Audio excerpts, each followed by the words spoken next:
অনেক দিন তোমাদের সাথে গোপালের বড় ভিডিও শেয়ার করা হচ্ছে না। শুধুমাত্র যে বড় ভিডিও শেয়ার করা হচ্ছে না তা কিন্তু নয়, ছোট ভিডিও সেইভাবে শেয়ার করতে পারছি না।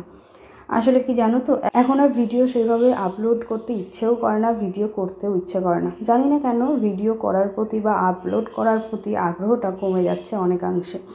তো যাই হোক, আজকে অনেক দিন বাদে ভাবলাম গোপালের ভিডিও তোমাদের সাথে একটা শেয়ার করে দিই, কারণ সেইভাবে ভিডিও এখন শেয়ার করতেই পারছি না।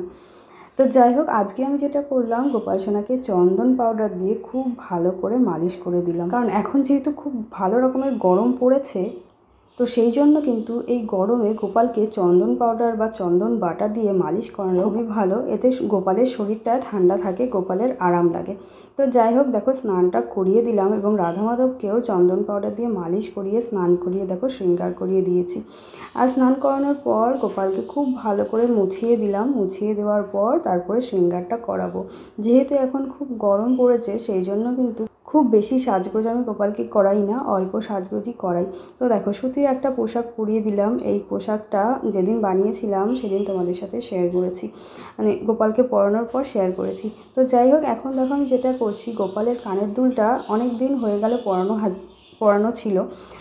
কানের দুলটা একটু খারাপ হয়ে যাচ্ছিলো, সেই জন্য ওটাকে চেঞ্জ করে নতুন আরেক জোড়া কানের দুল ছিল, সেটা পরিয়ে দিলাম। তো দেখো গোপাল সোনাকে কেমন লাগছে কমেন্টের মাধ্যমে জানিয়ে কিন্তু। তো গোপাল দেখো রেডি। আজকে আর বেশি কিছু দেব না, এইভাবেই গোপাল সোনাকে রাখবো, কারণ গরমে আর সাজগোজ করতে কারোরই ভালো লাগে না। শুধু ময়ূরের পেখমটা মাথায় দিয়ে দিয়েছি। তো গোপালের শৃঙ্গার, রাধা মাধবের শৃঙ্গার কেমন লাগছে অবশ্যই কিন্তু তোমরা কমেন্টের মাধ্যমে জানাতে ভুলো না। আর ভিডিওটি যদি তোমাদের ভালো লাগে তাহলে একটা লাইক করে দিও। আর কী ধরনের ভিডিও তোমরা দেখতে চাও সেটাও কিন্তু জানাতে পারো। আমি চেষ্টা করব তোমাদের সাথে নতুন নতুন ভিডিও আপলোড করার। আর শর্ট ভিডিও অবশ্যই চেষ্টা করব দেওয়ার, শর্ট ভিডিও সেইভাবে দেওয়ার সময়ই হচ্ছে না। তো দেখো, পুজো দেওয়া আমার কমপ্লিট। আর সবশেষে গোপাল সোনাকে একটুখানি নিজে হাতে খাইয়ে দিয়ে আজকের ভিডিওটি এখানেই আমি শেষ করব। তো দেখো গোপাল সোনাকে কেমন লাগছে অবশ্যই জানিও। আর তোমরাও কিন্তু এই গরমে গোপালকে খুব হালকা সাজগোজিয়ে রেখো, সুতির পোশাক পরিয়ে এবং বেশি করে ফল জল নিবেদন করো। আর এদিকে দেখো, গোপালের খাওয়ার জন্য একটুখানি তাল মিশ্রি রেখে দিয়েছি।